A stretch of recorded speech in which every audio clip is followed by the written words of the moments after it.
बोलती पुस्तके. ज्यांना वाचनाचा नाद, त्यांना बोलती पुस्तके घाली साद. आमचं चॅनल सबस्क्राईब करा आणि सबस्क्राईब करायला इतरांनाही सांगा. नमस्कार श्रोते मित्र हो. बोलती पुस्तके सादर करत आहे ज्येष्ठ लेखक ग वा बेहरे लिखित कादंबरी मेकअप. प्रकरण 18. आता एक नवा प्रवास सुरू झाला होता. खरे म्हणजे मध्ये अडकलेला प्रवाह पुन्हा वाहू लागला होता. त्या दिवशी चंद्रकला तिच्या गाडीतून पुढे गेली आणि मी 1 तासभराने तिच्या मागोमाग अलिबागला गेलो. पूर्वी या घरात दादाजींचे अस्तित्व सर्वत्र जाणवत होते, पण आता त्यापैकी काहीही शिल्लक राहिलेलं नव्हतं. नोकर चाकर बहुतेक सगळे बदलले होते. नाही म्हणायला ड्रायव्हर तेवढा तोच होता. घराला एक नवा तरुण साज आलेला होता. अगोदर ही वास्तू मुळात सुंदर होतीच, आता ती अधिक सजीव झाल्यासारखी वाटली.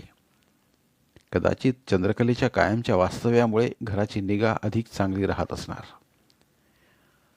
अजून पूर्वीची पशुसृष्टी मात्र तशीच होती.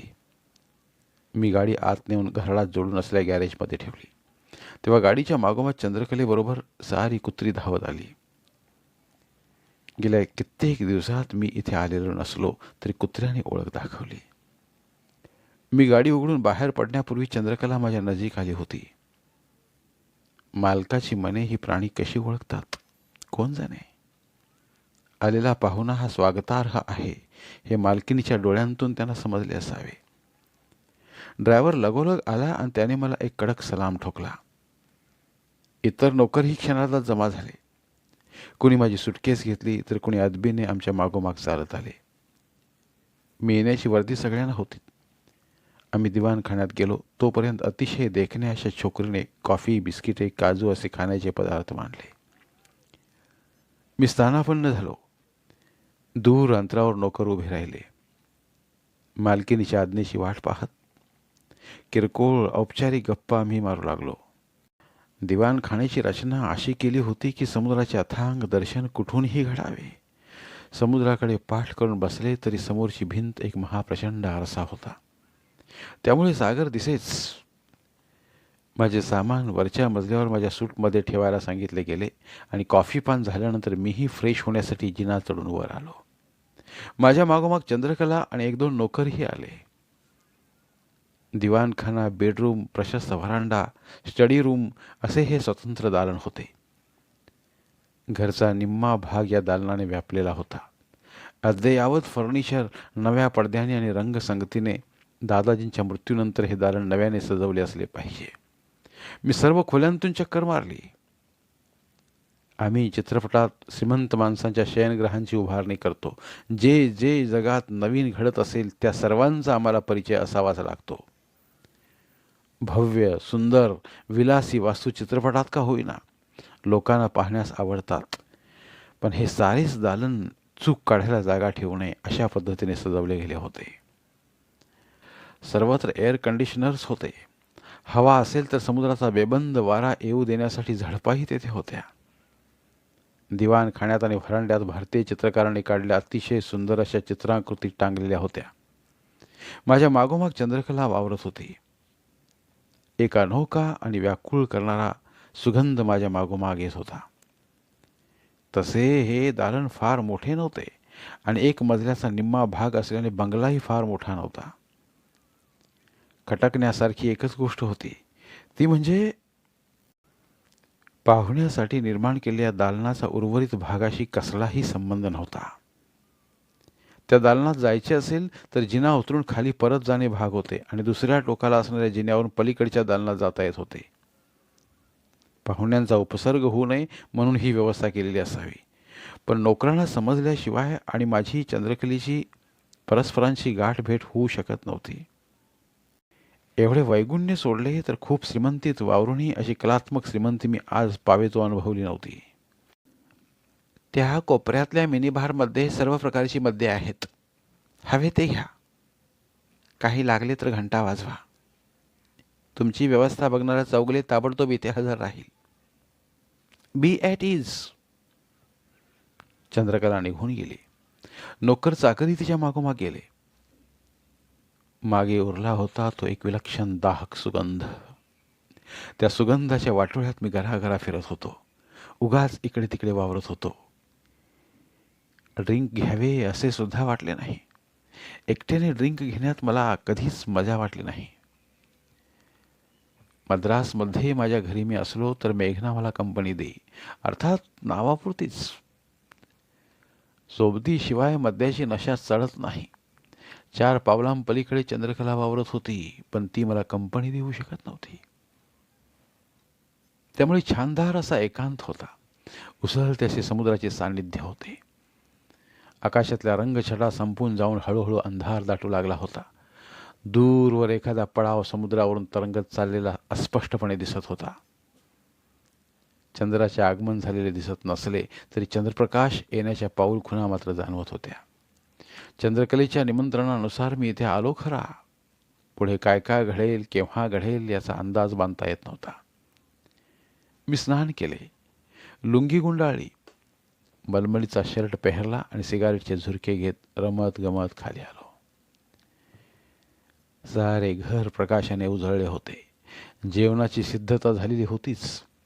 गरम वाफाळलेले अन्न, त्यातही मला आवडू लागलेली मद्रासी जेवणाची चव, समोर माझ्याबरोबर आहार घेणारी पण मला आग्रह करून जेवायला भाग पाडणारी चंद्रकलेसारखी कामिनी, या साऱ्या गोष्टी कशा सुरात सूर मिसळावेत तशा एकमेकात मिसळलेल्या होत्या.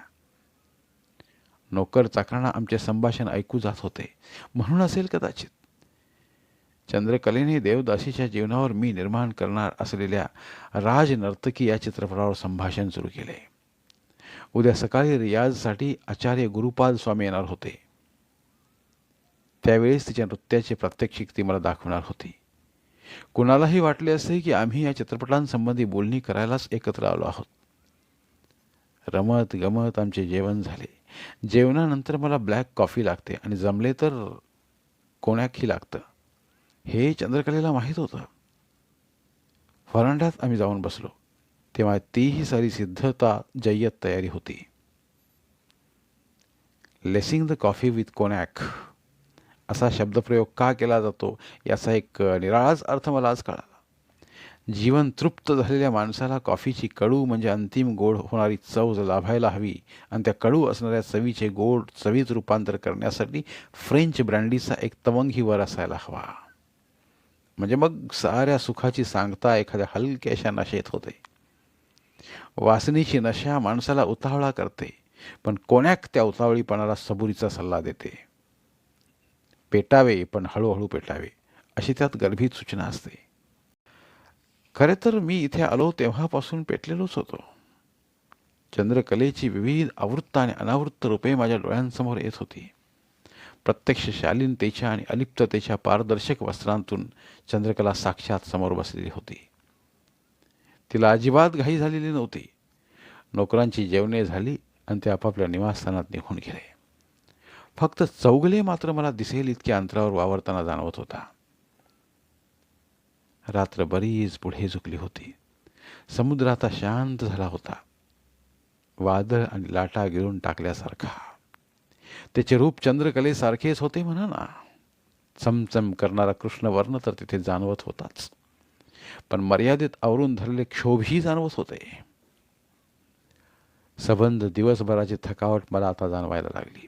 माफक का असेना, पण घेतलेल्या मद्याची नशा डोळ्यात जागी व्हायला लागली. मी आळस दिला, एक नवी सिगारेट पेटवली आणि उठून उभा राहिलो. मिस्किल डोळ्यांनी माझ्याकडे पाहत चंद्रकला म्हणाली, गुड नाईट. दमलात? विश्रांती घ्या. उरलेलं सकाळी बोलू. चौगले तुम्हाला वर घेऊन जाईल.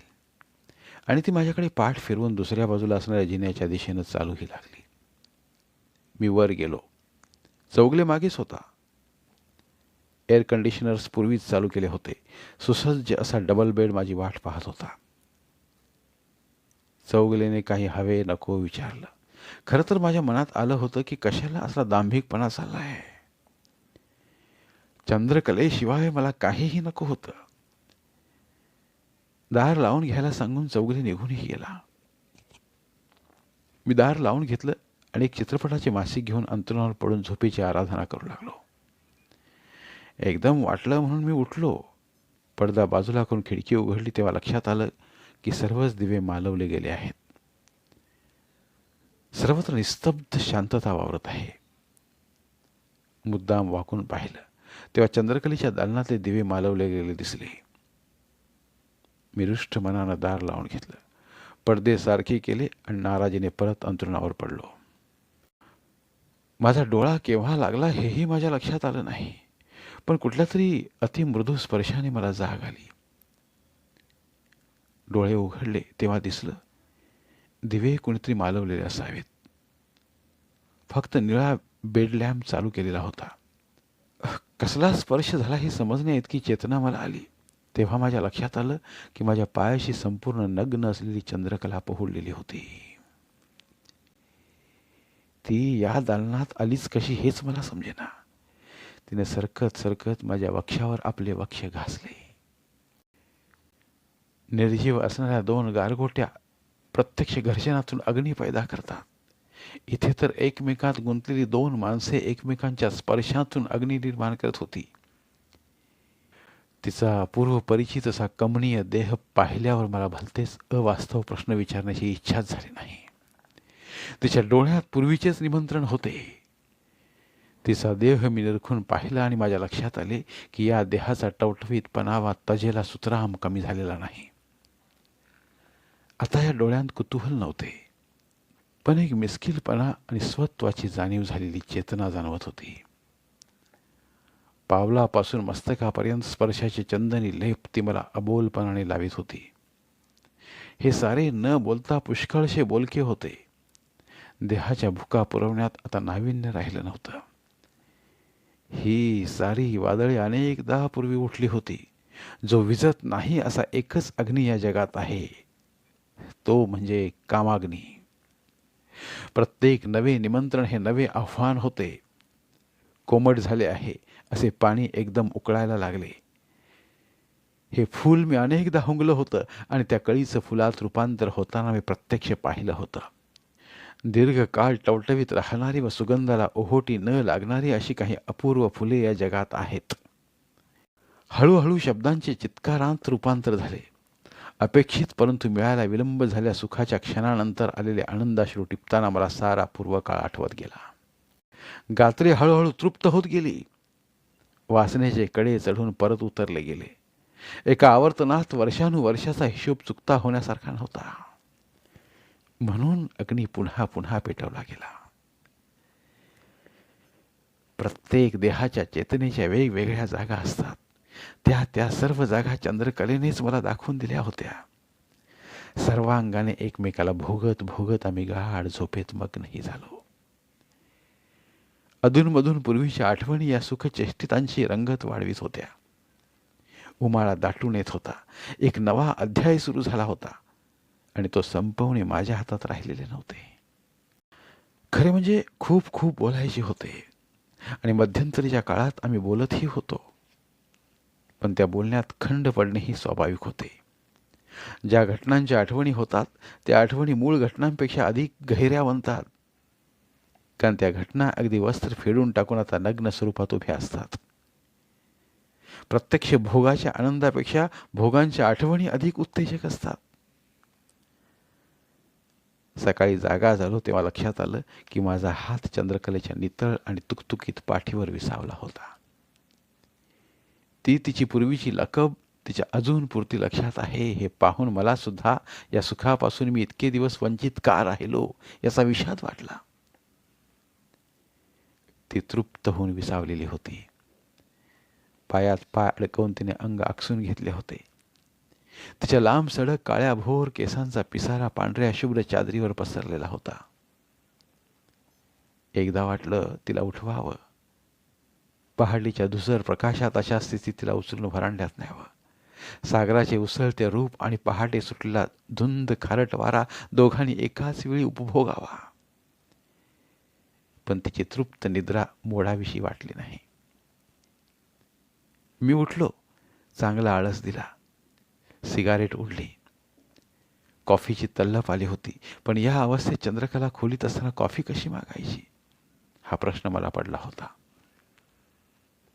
पण तो प्रश्न मी आपल्यापुरता सोडवला. बेडरूमचं दार बंद करून व्हरांड्यात येऊन मी घंटा वाजवली. घंटा वाजता क्षणी चौगुले आला. त्याला मी 2-4 कप कडक कॉफी आणायला सांगितली. जणू तो आज्ञेची वाटच पाहत होता.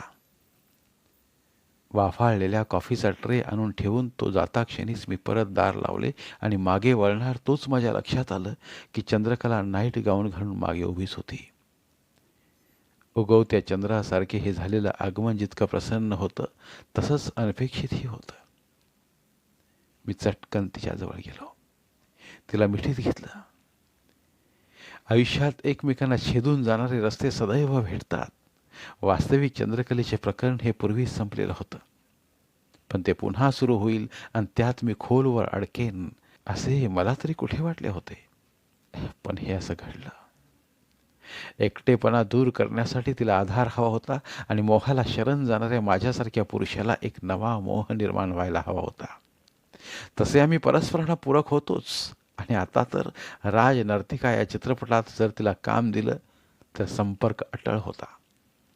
फक्त माझ्यापुढे अडचण एवढीच होती, ती म्हणजे चित्रपट सुरू झाल्यानंतर तिला मुंबईत राहणे आवश्यक होते आणि तिचे आणि माझे संबंध लोकांपासून लपवणे कठीण जाणार होते.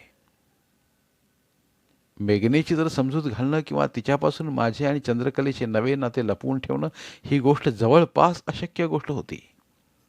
शिवाय हा चित्रपट इतका खर्चिक होणार होता की तो एक जुगार ठरणार होता. परंतु मी समजलो तशा अडचणी फारशा उत्पन्न झाल्या नाहीत. मेघनेने तर हा चित्रपट व त्यामुळे चंद्रकलेशी येणारा माझा संपर्क याची गंभीरपणे दखलच घेतली नाही. तिचा आजपर्यंतचा जो माझा अनुभव होता त्यावरून तिचे वागणे थोडे अनपेक्षित होते. कदाचित असल्या अपरिहार्य गोष्टी तिने मनोमन स्वीकारूनच मला स्टुडिओची जबाबदारी घ्यायला लावली असावी. चंद्रकला एकेकाळी उच्च दर्जाची नर्तिका होती, पण आजही तिने नृत्याभ्यास चालू ठेवला होता. एवढंच नव्हे तर तिच्या रूपात बदल आलीन त्यात उणीव येऊ दिली नव्हती. मी दुसऱ्या दिवशी आचार्य गुरुपाल स्वामी यांच्या मार्गदर्शनाखाली तिचा नृत्याभ्यास पाहिला. परंपरागत नृत्याबरोबरच चित्रपटाला आवश्यक असणारे नृत्याचे नवे रूपही तिने दाखवले. परंपरागत नृत्य हे शास्त्रीयदृष्ट्या कितीही आत्मसात केले तरी फार काळ लोकांना ते पाहवत नाही. शेवटी नृत्य हा चित्रपटातला एक भाग होता, अपरिहार्य असा. पण चित्रपटात नृत्य हे सर्वस्व नव्हते. चित्रपटाची कथा पूर्वी चंद्रकलेने दादांजीकडून समजून घेतली असावी. त्यामुळे कोणत्या प्रकारचे व किती नृत्य चित्रपटात चालू शकेल यावर तिने विचार केला असावा. धन्यवाद. उर्वरित कादंबरी पुढील भागात.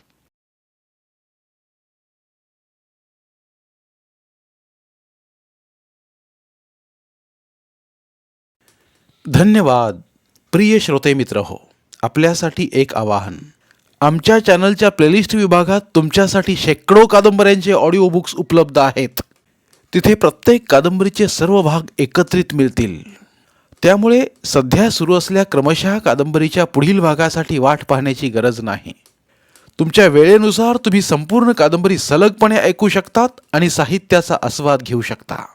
कृपया आमच्या चॅनलच्या होमपेजवर जाऊन प्लेलिस्ट चेक करा आणि तुमची आवडती कादंबरी निवडा. धन्यवाद.